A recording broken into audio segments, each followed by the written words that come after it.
Ազգային ժողովի ամբիոնից հայհոյանքներ շաղտվող եւ քովիդի ժամանակ չարաշահումների գործով անցնող անպատիժ մնացած Արսեն Թորոսյանը այն ՔՊԱ-ականներից է, ով չի սպասել ժամկետը լրանալուն եւ մայիսի 7-ին ներկայացրել է տարեկան հայտարարագիր։ Ժողովուրդ օրաթերթը նկատեց, որ 2024 թվականն այնքան բարենպաստ է եղել ԱԺ-պատգամավորի համար, որ նոր-նորքում 2011 թվականից ձեռք բերված բնակարանից բացի պատգամավորը 75 միլիոն դրամով մոտ 200,000 ԱՄՆ դոլարով առանձնատուն է ձեռք բերել Ծաղկաձոր համայնքում։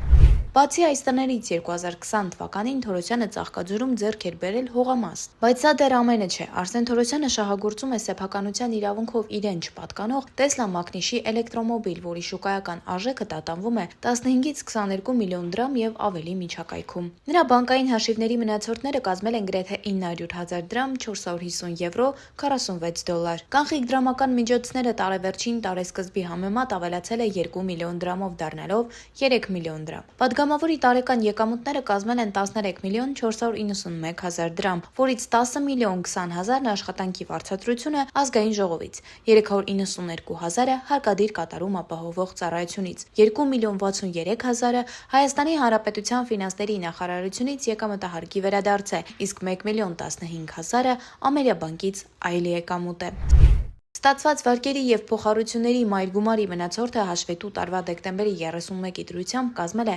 15 միլիոն 470 հազար դրամ, որը նոր կառուցվող բնակարանի հիփոթեկի մայրգումարն է։ Մինչև պատգամավոր դառնալը Թորոսյանն ուներ 1 անհատական բնակելի տուն, 2 տրանսպորտային միջոց, 2018 թվականի պաշտոնը ստանձնելու ժամանակ ունեցել է 21,000 դոլար, 15,000 եվրո, 1 միլիոն 700 հազար դրամ, իսկ հաշվետու տարվա եկամուտները կազմել են 7 միլիոն 418 հազար դրամ։